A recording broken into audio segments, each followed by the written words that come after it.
Glória a Deus. Quero convidar você a abrir a sua Bíblia no livro de Neemias, capítulo 1.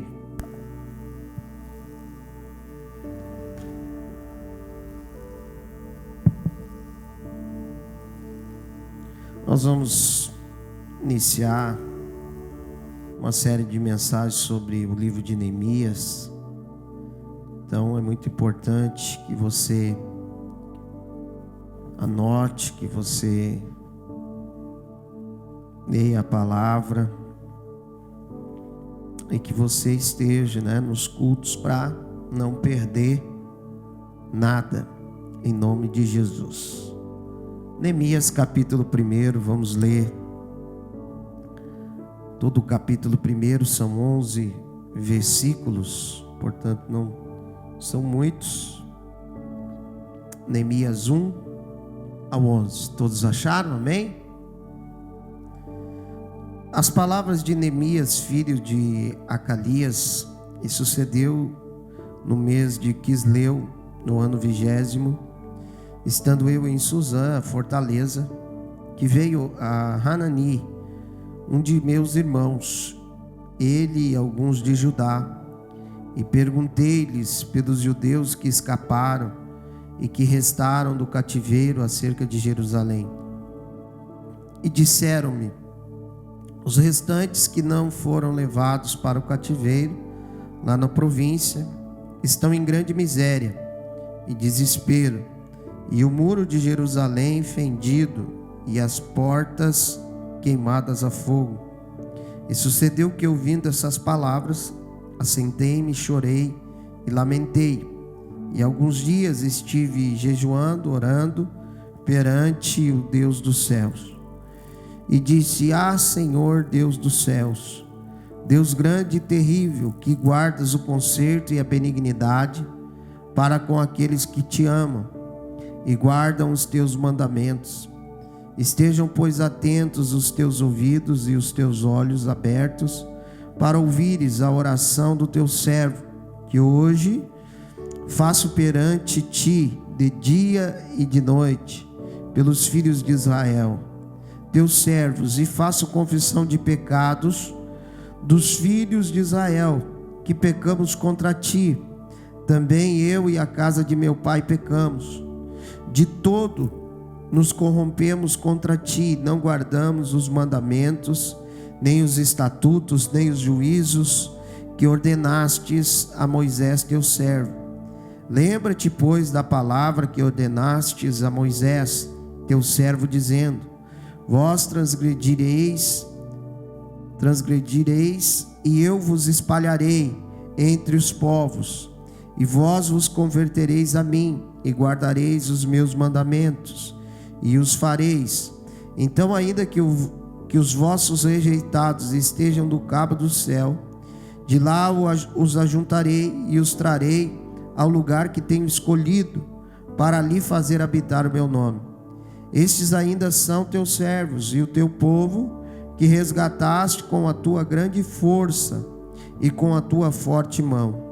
Senhor, estejam, pois, atentos os teus ouvidos à oração do teu servo e à oração dos teus servos que desejam temer o teu nome, e faze prosperar hoje o teu servo, e dá-lhe graça perante este homem. Então era eu copeiro do rei. Amém? E Deus tem colocado no meu coração, então, nós falarmos sobre Neemias, esse grande homem de Deus, que foi usado por Deus para ser um restaurador, usado por Deus para cumprir aquela tarefa, uma tarefa muito importante de restaurar Jerusalém, Só para que você entenda um pouco do contexto, Jerusalém, ela foi destruída e reconstruída mais de 17 vezes, A gente às vezes tem uma percepção de que coloca muito na questão do templo, que foi destruído e tal, 3 vezes, Mas Jerusalém foi destruída 17 vezes e reconstruída novamente, por causa da promessa de Deus sobre ela. Mas, olhando para a palavra de Deus, nós vamos ver que Israel, não obstante a todas as promessas de Deus na sua história, na sua vida, Israel parece que tinha algo que, não sei dizer o que acontecia, que parece que eles esqueciam das promessas de Deus, parece que eles esqueciam quem eles eram, parece que eles esqueciam as suas identidades, de quem eles eram em Cristo, em Deus, e acabavam voltando a praticar aquilo que Deus abominava: adoração de outros deuses, a mistura com outros povos. Então tudo isso Deus se irava e acabava permitindo que Israel sofresse. E no tempo de Neemias, no ano 586 a.C., se não me falha a memória, Judá agora é levado cativo pelos persas. Lá em 722, o outro reino, o reino do norte, já havia sido cativo pelos assírios. E agora então chegou a vez do reino do sul, Judá. E dentre eles estava Neemias. Só que Neemias, ele, de uma certa forma, ele estava bem, ele estava tranquilo, porque ele estava vivendo no palácio. Ele era o copeiro do rei. E ser copeiro do rei não era para qualquer um, porque era um cargo de muita confiança. O copeiro do rei, ele servia ao rei, e tudo que o rei comia, tudo que o rei bebia, o copeiro tinha que beber antes e comer antes, porque se alguém tivesse envenenado a comida do rei, quem morria era o copeiro. Tá bom para você um trabalho assim? Hã? Pois é, mas isso demandava confiança, então ele tinha privilégios por causa dessa proximidade. Mas a Bíblia vai dizer que Neemias, ele estava lá no conforto do palácio, e de repente ele recebe uma notícia. E a notícia que ele recebe não é uma notícia boa. O nome Neemias significa aquele que Deus consola, ou Deus consola. Então veja que o nome de Neemias já é um nome interessante. O significado do nome de Neemias já é interessante. Deus consola. Então quando Neemias ele recebe aquela notícia de como está a situação, na verdade ele pergunta ao seu irmão: e perguntei-lhes pelos judeus que escaparam e restaram do cativeiro acerca de Jerusalém. Na verdade, Jerusalém já estava sendo restaurada, o templo já estava restaurado naquela época, já estava acontecendo reuniões, mas muitas coisas ainda estavam derrubadas, principalmente os muros. E aí ele diz aqui, o seu irmão: e disseram-me, os restantes que ainda não foram levados para o cativeiro, lá na província, estão em grande miséria e desprezo, e o muro de Jerusalém fendido, e as suas portas queimadas a fogo. Então era uma situação de calamidade, era uma situação de dificuldade. Portas, muros, todos derrubados. E o que significa portas e muros? É sinal de que a proteção estava por terra. E aqui eu abro um parêntese para a nossa vida, para perguntar para você: como está os muros de proteção da tua vida? Como estão os muros de proteção da tua vida espiritual, da tua vida com Deus? Quando os muros estão caídos, quando os muros estão derrubados, a cidade ficava vulnerável. Nós precisamos levantar muros de proteção espiritual. Amém, meus irmãos? E isso a gente só levanta numa vida com Deus, numa vida de oração, numa vida de busca, numa vida de intimidade com Deus. Então eu quero ver com vocês aqui, irmãos, acompanhando o texto, algumas coisas que Neemias vai nos ensinar. Alguma coisa que a atitude de Neemias, ela nos leva a entender, a compreender algumas coisas da nossa vida como cristãos, da nossa vida como filhos de Deus, como cantamos. O versículo 3 vai dizer, o versículo 4 vai dizer: e sucedeu que, ouvindo essas palavras, assentei-me e chorei e lamentei por alguns dias. Primeira coisa que eu aprendo com Neemias é que Neemias sente a dor dos seus irmãos. Amém? Olha para o seu irmão e diga para ele: ele sentiu a dor dos seus irmãos. Eu disse para você que Neemias estava numa situação confortável. Ele estava bem.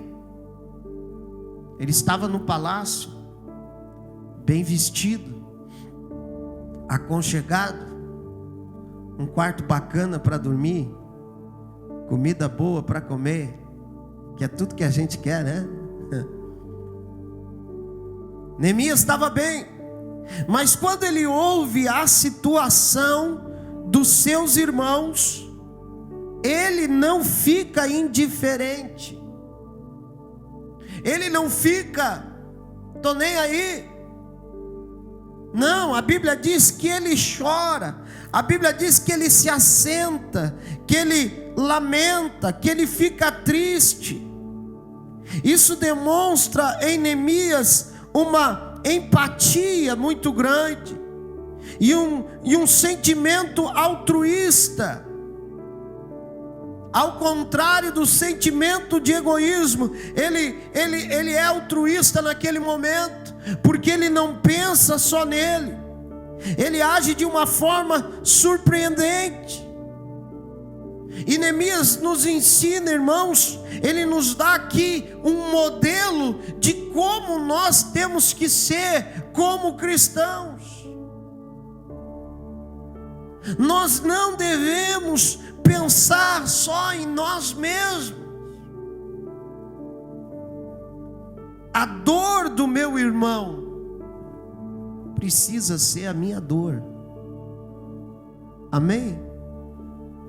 A tristeza do meu irmão precisa ser a minha. É por isso que a Bíblia vai dizer: chorai com os que choram. Mas o grande problema, irmãos, é que nós vivemos hoje em tempos de grande egoísmo. É ou não é? As pessoas estão cada vez mais pensando em si mesma e menos no próximo. Aí vem uma pandemia como essa, e graças a Deus desperta em algumas pessoas o sentimento altruísta, de ajudar, de abençoar. Amém? Glória a Deus por isso. Mas mesmo assim, é muito pouco. Porque se vai mesmo pro aperto, irmão, a pessoa corre. Porque não há nela um sentimento de compartilhar, não há nela um sentimento de se envolver. A gente diz assim: eu não quero me envolver. Mas Neemias, ele podia dizer isso, ele podia dizer, eu não preciso me envolver, eu estou bem aqui. Então nós precisamos observar, irmãos. Como eu disse, o tempo que vivemos é um tempo de egoísmo, e Paulo fala sobre isso, lá em 2 Timóteo, capítulo 3, verso 2, ele declara nesse capítulo, como seria nos últimos tempos. Olha o que ele diz: porque haverá homens amantes de si mesmo. O que é uma pessoa amante de si mesma? É uma pessoa que se preocupa somente com ela. E claro que Paulo aqui estava falando nos ímpios, naqueles que não conhecem a Deus, naqueles que não conhecem a palavra, teoricamente. Mas infelizmente, irmãos, esse sentimento tem entrado para dentro da igreja. Pessoas amantes de si mesmas, pessoas que só se preocupam com o seu próprio bem.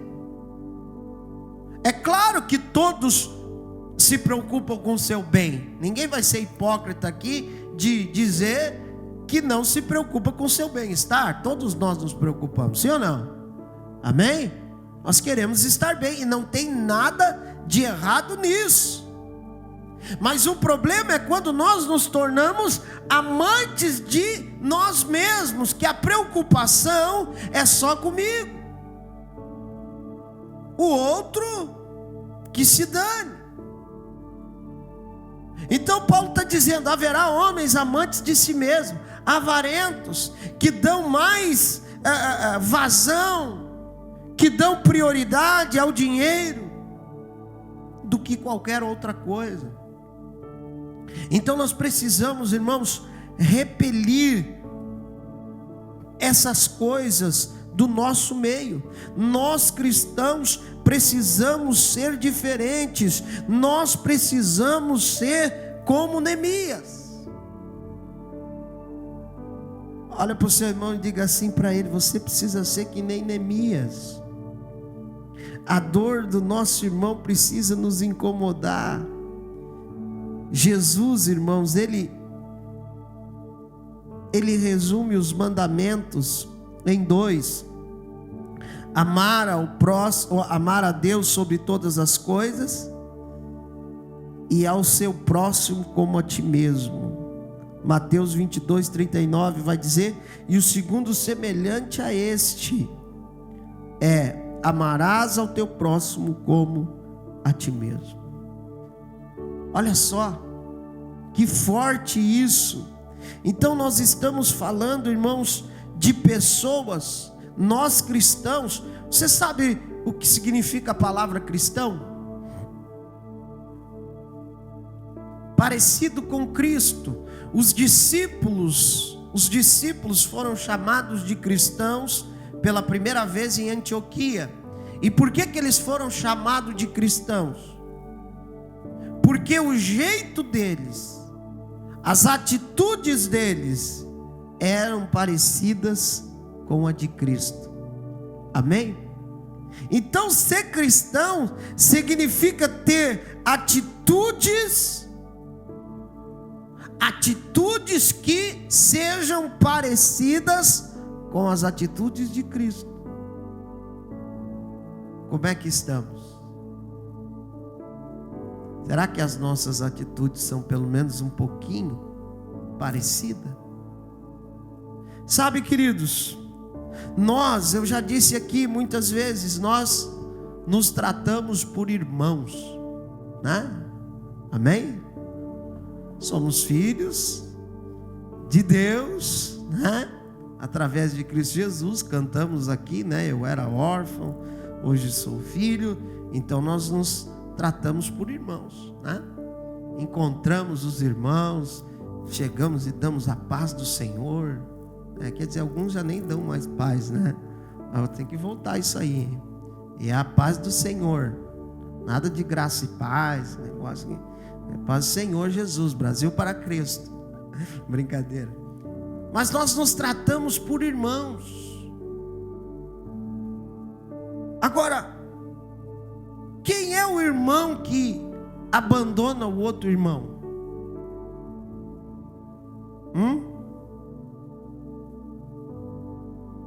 Irmão geralmente não abandona. Irmão até pode brigar entre si. E briga. Não é, irmão Paulo, irmã Rosângela? Vou entregar aí.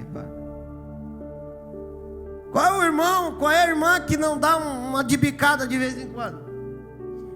É normal, é família. Mas agora vem alguém de fora mexer com o outro irmão para ver. É problema. E nós nos tratamos por irmãos, né? E muitas vezes o nosso irmão está com problema, está com dificuldade, está em situação difícil. A atitude de Neemias é ter empatia com a dor dos seus irmãos. E depois nós vamos ver que ele não só teve empatia, mas ele foi para a ação. Então, quando nós entendemos a atitude de Neemias, nós vamos entender que nós precisamos sentir a dor do nosso irmão e nós precisamos estender a mão. A igreja, irmãos, a igreja do Senhor Jesus, infelizmente, ela tem se tornado uma igreja que abandona os seus. Às vezes nós condenamos, nos tornamos juízes, sendo que a nossa parte teria que ser de estender a mão. Nós somos, há uma máxima no exército que diz, né? Eu não sei quem é que serviu aqui, se teve alguém que serviu, eu não servi, né? Então, portanto, são coisas que a gente lê, ouve, né? Não está lá para saber. Mas diz que existe uma máxima no exército, quem está no exército, é que não fica nenhum soldado para trás. Se o cara está ferido, o cara está morrendo, vai morrer, não adianta, não tem o que fazer. Gruda ele não pode ficar, não fica ninguém para trás. Amém? Pois é, mas no exército de Deus, às vezes a gente deixa para trás. Sim ou não? Pois nós precisamos olhar para Neemias, irmãos, e aprender com Neemias. Não deixe ninguém para trás. Pastor, mas não dá. Essa pessoa, ela não quer mais saber. Essa pessoa, ela já desistiu de tudo. Como é que você sabe? Como é que você pode ler a mente da pessoa?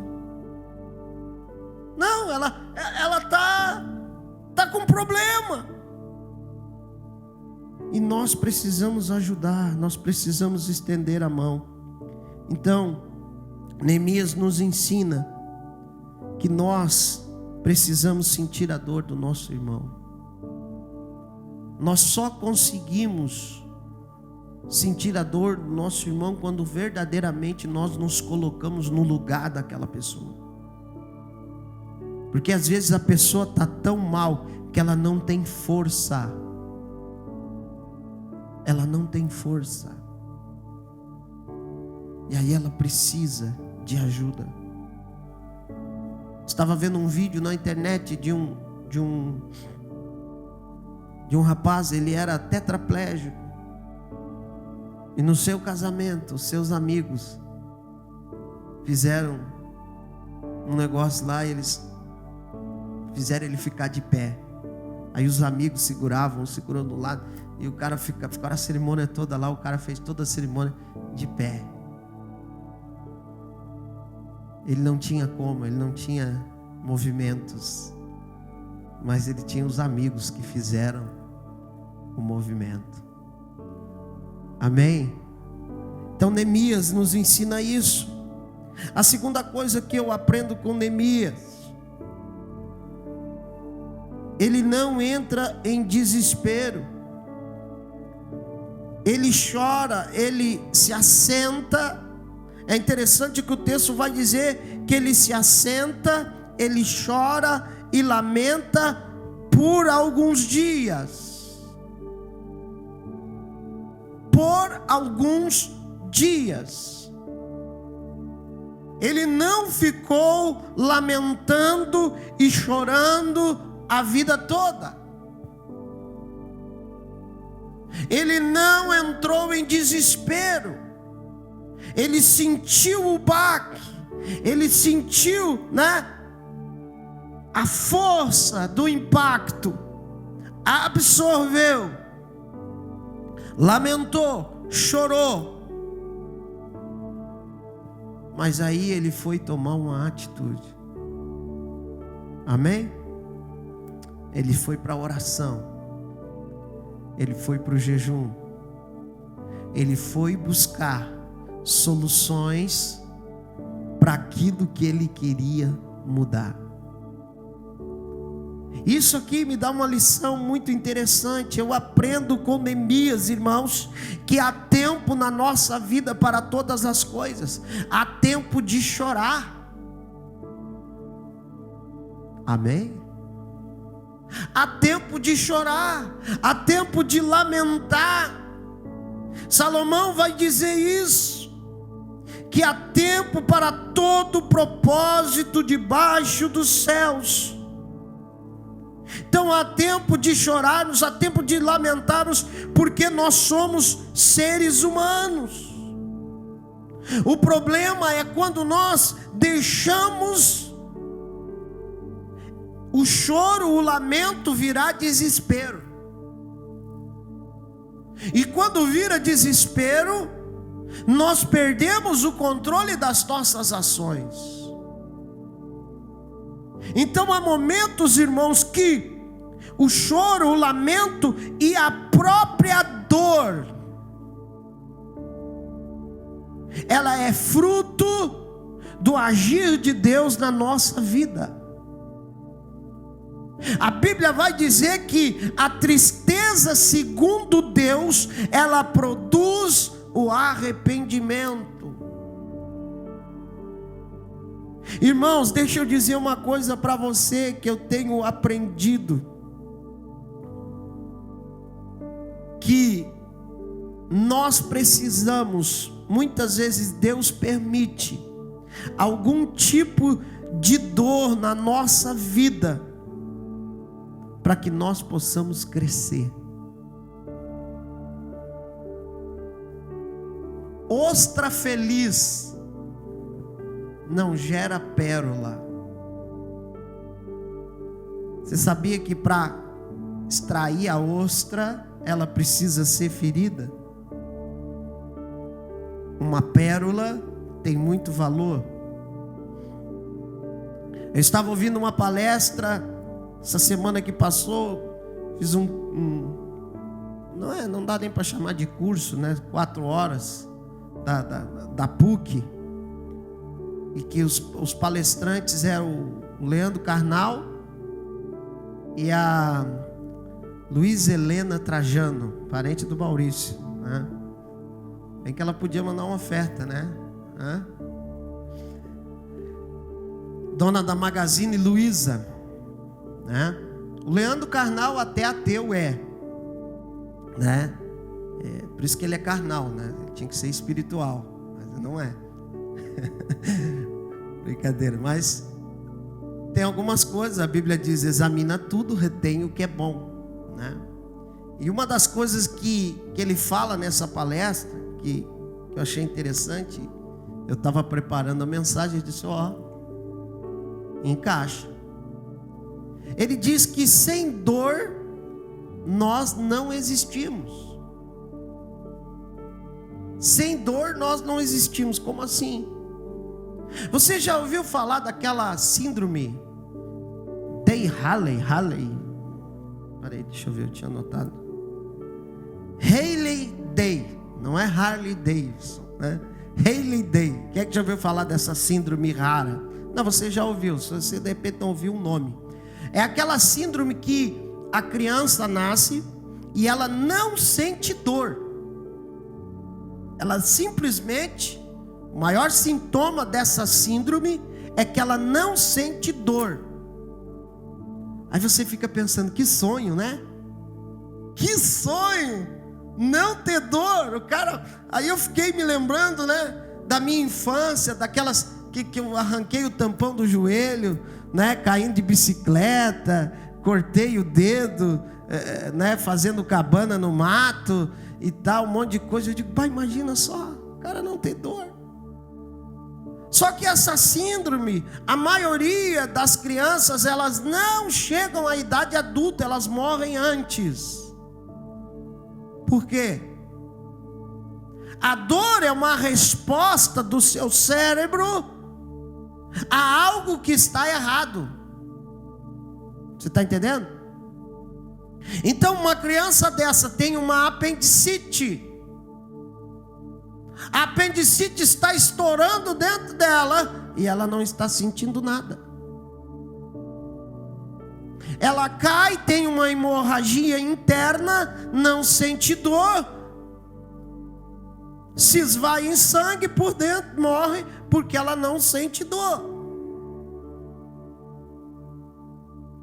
Então a dor, irmãos, ela é necessária. Diga para o seu irmão aí, a dor, ela é necessária. É claro que a dor, ela é uma resposta para algo que está errado, para um momento. Ninguém quer viver com dor a vida toda, né? Com certeza. Dor não é para ser algo contínuo, é algo para você sentir, né? Absorver, ver o que precisa ser feito e aí vai em frente. Amém? Mas só que muitas vezes nós não conseguimos. Nós queremos muitas vezes só o bom, o melhor. E muitas vezes nós desprezamos aquilo que Deus está tratando com a nossa vida. Então há momentos que nós vamos encarar a dor, há momentos que nós vamos encarar as dificuldades, mas nós vamos passar por isso e vamos sair do outro lado melhores. Amém? Eu louvo a Deus, irmãos, eu louvo a Deus por muitas dores que o Senhor permitiu que eu tivesse. Não estou falando aqui de dor física, mas de sentimentos mesmos, que eu sofri, e que quando eu estava sofrendo, eu pensava que era algo, que Deus estava sendo muito mal comigo, né? Mas na verdade Deus estava me aprimorando. Amém? Agora, como eu disse, a dor, ela é um momento, nós devemos ter esse sentimento. Davi, lá em 2 Samuel 12, 15 a 20, o Maurício pregou um pouco sobre isso sexta-feira. A Bíblia vai dizer ali que o profeta Natã, ele dá aquela palavra para Davi, e diz para Davi: o menino, o bebê, fruto desse relacionamento de pecado, ele vai morrer. Essa criança não vai viver, Davi. E a Bíblia diz que o bebê adoece.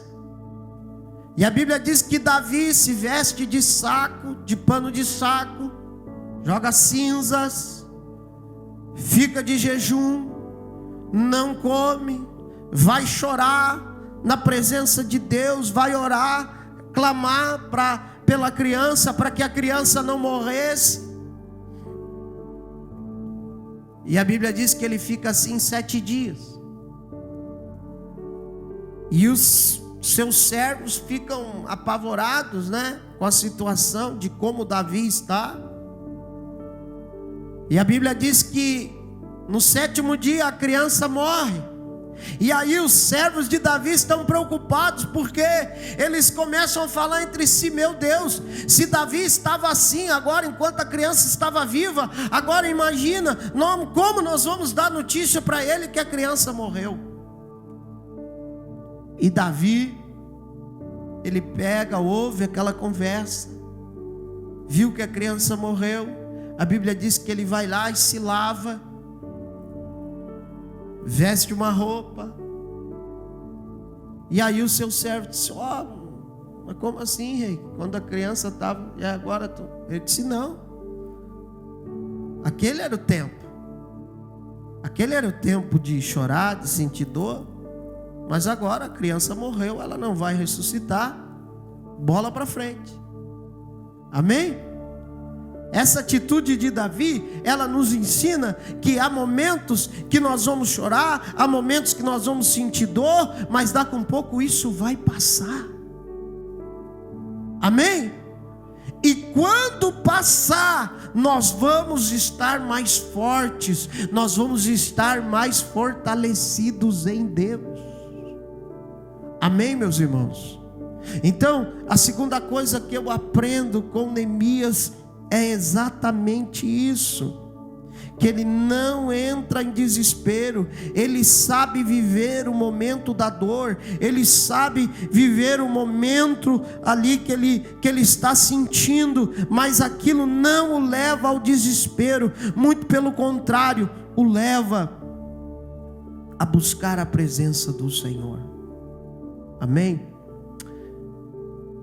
Nós vamos para o terceiro ponto, não vamos conseguir concluí-lo, porque a hora já está bastante avançada. Terceiro ponto que eu aprendo com Neemias é que Neemias, ele entende o seu chamado e o seu propósito. Neemias entende o seu chamado e o seu propósito. A Bíblia diz que ele vai para a oração porque ele quer que Deus toque o coração do rei. Ele já está pensando em alguma coisa. Ele já está pensando em algo que ele precisava fazer. Como eu disse, Neemias, ele estava no conforto do palácio, numa posição confortável. Ele podia muito bem ficar lá de boa, ficar lá sem se preocupar com seus irmãos, mas ele entende o seu propósito. Ele entende que a sua posição é uma posição estratégica, é uma posição que Deus o colocou naquele lugar. Havia um propósito para ele estar naquele lugar. Neemias entende que não é por acaso que ele está ali, que não é por acaso que ele é o copeiro do rei. Tanto é que lá no final do versículo 11 ele vai dizer: e era eu o copeiro do rei. Meus irmãos, nós precisamos entender o nosso propósito. Amém? Quem não tem propósito não chega a lugar nenhum. Sabe, às vezes nós não compreendemos o nosso propósito. Nós precisamos, cada um de nós tem um propósito, nós só precisamos descobrir qual é. Você não está lá naquela empresa à toa, há um propósito para você estar lá. Onde você está, você está, é porque Deus te colocou lá. Amém, meus irmãos? Entenda o seu propósito. É interessante, irmãos, eu estava lendo uma reportagem do Marcelo Cardoso, do Instituto Integral Brasil. Ele deu uma entrevista para a CBN e ele falando que uma pesquisa do hospital e da Universidade John Hopkins, nos Estados Unidos, de Baltimore, Maryland. Meu inglês está bom, né? Vocês viram, né? Uma pesquisa, irmãos, pesquisa de universidade, não é pesquisa evangélica. E eles descobriram que as pessoas que têm propósito na vida, elas vivem mais do que as que não têm. Isso aí para mim já é tranquilo, mas o que me chamou a atenção é que as pessoas que têm propósito, eles descobriram que elas vivem mais até do que aquelas que são hiper cuidadosas com a sua saúde. Eu disse, meu Deus, sabe aquelas pessoas que se cuidam, o cara não come o sal, ele cuida até as gramas de sal que ele bota na comida, ele faz exercício todo dia, ele é hiper cuidadoso com a sua saúde. As pessoas que têm propósito na vida, elas vivem mais até do que essas. Não estou dizendo aqui com isso que você não tem que cuidar da sua saúde, abre aspas, né? Porque daqui a pouco vão dizer, não, o pastor disse que eu não preciso me cuidar, que é só eu ter propósito. Não, não confunda. Estou falando aqui da pesquisa. O que isso significa? Que ter propósito e cuidar da saúde são dois propulsores que vão levar você mais além. Amém? Tenha um propósito e cumpra esse propósito em nome de Jesus. Deus, Ele quer realizar, Ele quer fazer com que o propósito se cumpra na nossa vida. No livro de Jó, no capítulo 42, versículo 2: Bem sei eu que tudo podes e que nenhum dos teus propósitos podem ser impedidos. Amém? Qual é o teu propósito, querido?